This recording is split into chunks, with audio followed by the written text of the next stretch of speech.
कक्षा 11वीं विषय गणित प्रश्नावली 15वीं अध्याय 11 शंकु परिच्छेद आर बी त्रिपाठी की प्रश्नावली 15वीं का प्रश्न पहला है। व्रत x की घात 2 धन y की घात ऋण 6x धन 4y ऋण 36 बराबर 0 का केंद्र व त्रिज्या ज्ञात। सबसे पहले हम व्रत का समीकरण लिखते कि ये हमारे पास दिए गए समीकरण है। x की घात 2 धन y की घात 2 ऋण 6x धन 4y ऋण 36 है, हम इसको बराबरी से 36 लिख देंगे। x के गुणांकों को साथ साथ लिखेंगे। x की घात 2 ऋण 6x y की घात 2 धन 4y बराबरी से 36। अब हमको इन दो पदों को लेना है। इन दो पदों को लेंगे। कौन से दो पद? x की घात 2 ऋण 6x, x की घात 2 ऋण 6x और इसकी हम तुलना करेंगे। इसकी हम तुलना करेंगे किससे? a वर्ग माइनस 2ab प्लस b वर्ग। हम जानते हैं ये किसका? a minus B whole square का फार्मूला है। जब हम इससे तुलना करेंगे तो किसका? एक्स स्क्वायर बराबरी से a स्क्वायर और क्या ऋण 6x बराबरी से माइनस 2ab। तो ध्यान से देखिए, जब घात 2 हटाएंगे तो ये घात 2 हट गई, ऋण भी हट गया, 2 तिया 6 कितना? 3x बराबरी से ab। a का मान है x, क्योंकि a बराबरी से x है तो a अगर x मान ले, इसको ध्यान से देखिए, 3x बराबरी से x इंटू बी एक ही जगह पर है तो x से x क्या होगा? कट गया। अगर x से x कट गया तो क्या बचा? 3 बराबरी से b। इसका मतलब जब हम b स्क्वायर की माप को आवश्यकता पड़ेगी, मतलब 3 का वर्ग, 3 का वर्ग मतलब 3 तिया 9। आगे देखिए दूसरा पद। दूसरा पद हमारे पास है y square plus 4y, y square plus 4y। इसकी हम तुलना करेंगे क्योंकि यहाँ बीच में धन का चिन्ह है, इसलिए सूत्र यही, लेकिन यहाँ ऋण की जगह धन लगा देंगे। a square plus 2ab plus B square, ये a plus B whole square का मान होता है। और इससे जब अपन इसकी तुलना करेंगे तो ध्यान दीजिए, क्या a स्क्वायर बराबरी से हम y स्क्वायर लिख सकते हैं। ध्यान दीजिए, मान को आगे पीछे लिखा जा सकता है। तथा दूसरा मान ध्यान से देखिए, ये 2ab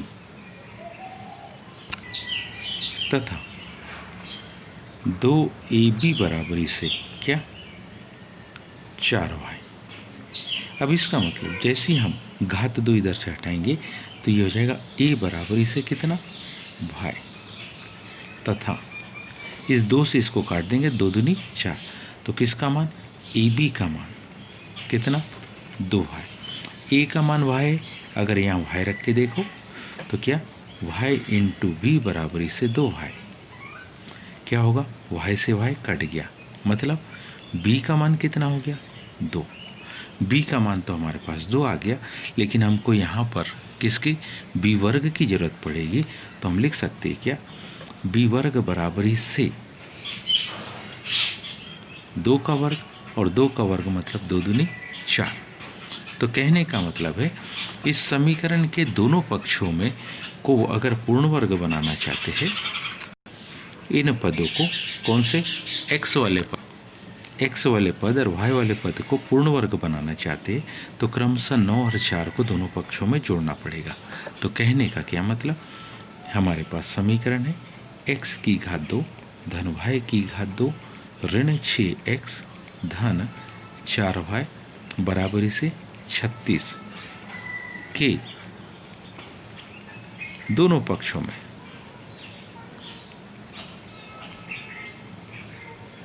किसको?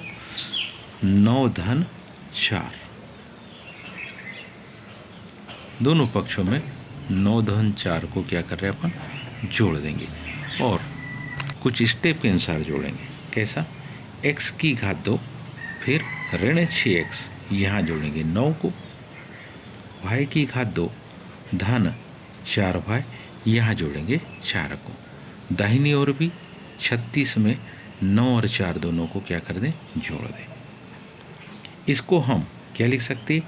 x ऋण 3 पूरे की घात 2।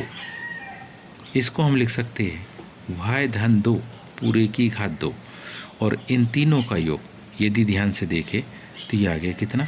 49। इसे x ऋण 3 पूरे की घात 2 धन y धन 2 पूरे की घात 2 7 की घात 2।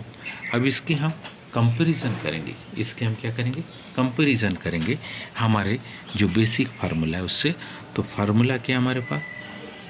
x minus H whole square plus y minus K whole square equal to R square. इससे हम इसकी क्या करते? तुलना करेंगे। तुलना करने पर किसके? क्रमशः h के और r के मान मिल जाएंगे। तो क्या h बराबर इसे कितना? 3, क्योंकि यहाँ ऋण है तो यहाँ भी ऋण है इसलिए धन। k बराबर इसे यहाँ ऋण है लेकिन यहाँ धन है इसलिए k का मान ऋण 2। r बराबर इसे 7। तो हम लिख सकते हैं क्या? अतः वृत्त का केंद्र, अतः काहे का?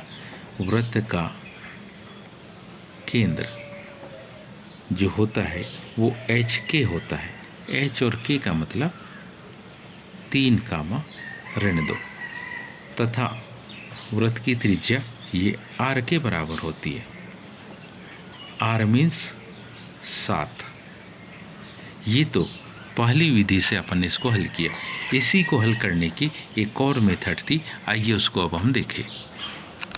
पुनः जो वृत्त का समीकरण दिया है उसको हम लिख रहे हैं।